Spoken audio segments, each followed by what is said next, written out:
Hello everyone, welcome to Delusion. I'm Sunshine. There's an interesting phenomenon in our era. Every day, we rush to voice our opinions online about various trending events, eager to pick sides and draw conclusions, as if each one of us were judges.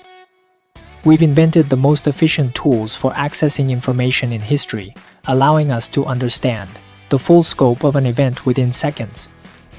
Yet so often, we feel further and further away from the truth. Creating connections sometimes ends up leading to division and prejudice. How does this happen? Today we're going to talk about a film that takes this story about prejudice, truth, and the power to judge that each of us holds, and pushes it to its very limits. The movie is none other than the masterpiece 12 Angry Men, born over half a century ago but still able to sharply pierce through all of our current pain points.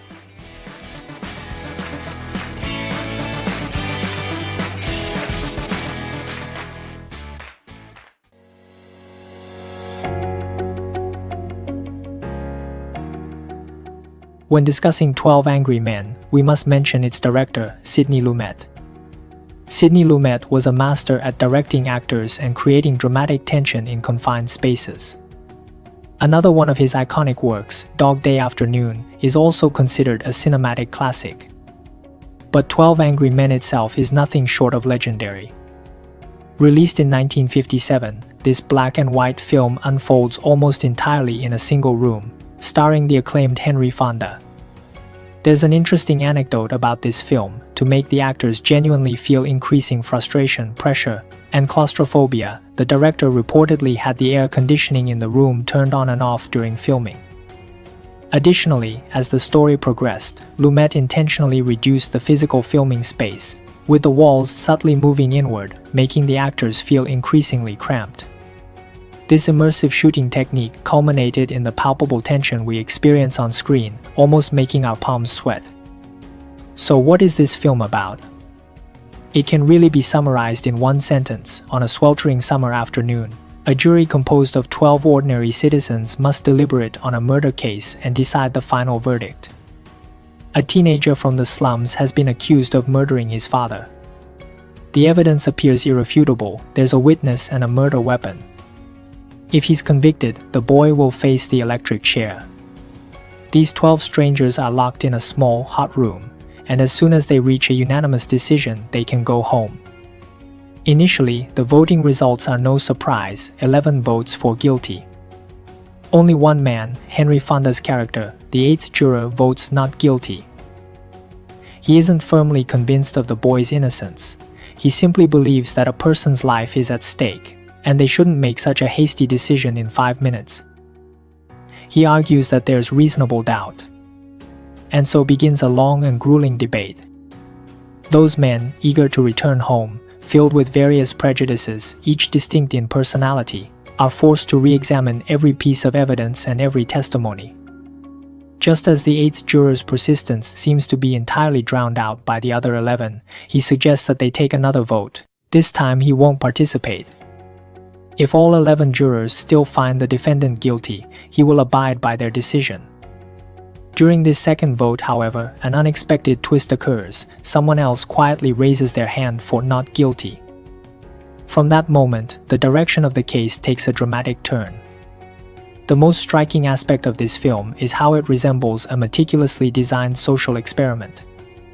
It slices 12 different facets of humanity and places them into a pressure cooker, enabling us to witness how prejudice, reason, and conscience wrestle with one another.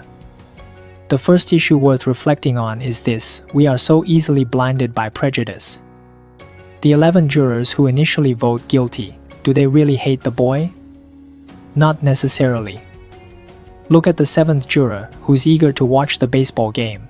He doesn't care about the truth and simply wants to wrap things up.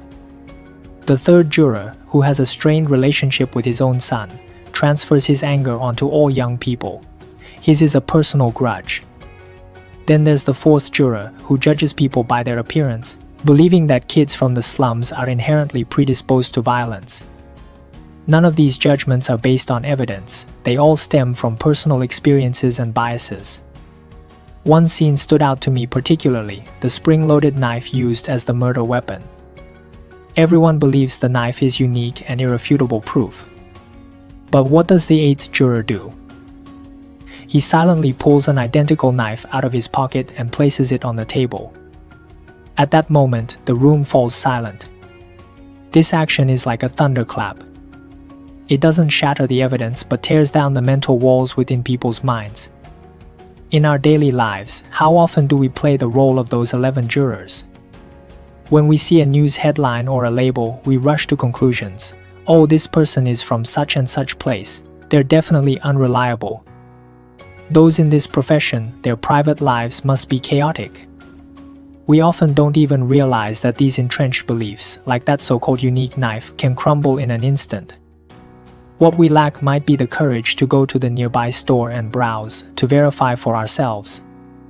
The core charm of this film, and the healing and inspiration it brings, is its emphasis on the value of doubt and the courage of standing firm in the pursuit of truth.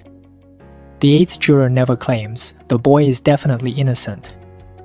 All his actions are based on a principle, reasonable doubt. It's an extraordinary legal concept and an essential life philosophy. It teaches us that when you're not absolutely certain, you should choose the more compassionate and cautious option, especially when the decision concerns someone's life. Director Sidney Lumet employs masterful cinematography to heighten the dramatic tension. At the beginning of the film, the camera is positioned high, giving an overhead view, making us feel like distant observers, almost like gods detachedly watching these 12 men. As the debate intensifies, the camera's height gradually lowers until it reaches eye level or even slightly below. This shift gradually pulls us into the sweat-filled, tension-laden room, making us empathize and think alongside the characters. This immersion allows us to deeply feel the loneliness and greatness of the eighth juror. He isn't fighting against 11 individuals but against 11 deeply entrenched prejudices and human weaknesses. Such perseverance feels especially precious in today's world. Bombarded by countless streams of information, we often drift along with the tide.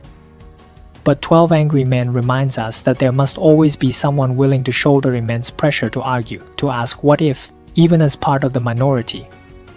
This courage isn't about being contrarian but stems from a respect for life and the pursuit of truth. Ultimately, this film also scrutinizes a larger system, the jury system, or broadly speaking, democratic decision-making.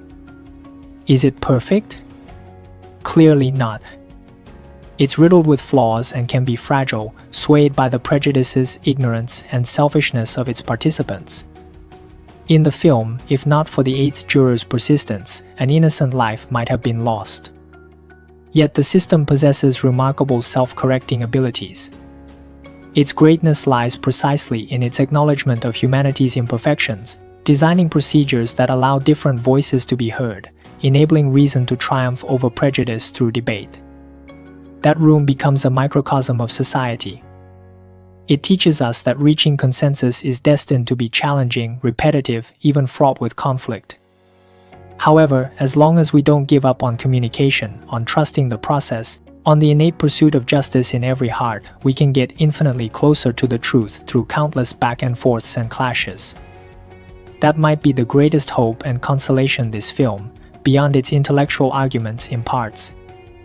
The most iconic line from the film, encapsulating its entire spirit, is uttered by the eighth juror.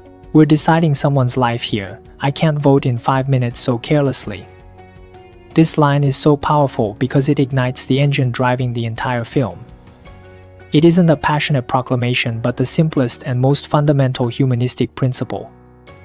It reminds us never to lose our reverence for life, to never let indifference and carelessness become habitual in our judgments. So, when we look back at 12 Angry Men, we see more than just a tense and gripping suspense story. We see how prejudice spreads like a virus in our minds. We see how the light of reason is both precious and powerful. This film serves as a mirror, prompting us to reflect on ourselves.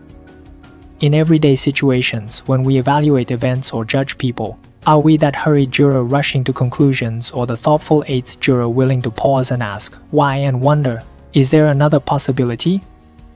The film ultimately delivers a hopeful conclusion, but the reflection it leaves behind is eternal. Perhaps we can never completely eradicate prejudice, but we can choose to remain vigilant against it. Perhaps one person's strength is minuscule, but we can choose to bravely voice our thoughts at critical moments. That's all for this episode. Wishing you a wonderful morning, afternoon, or evening. This is Delusion, and we'll see you next time.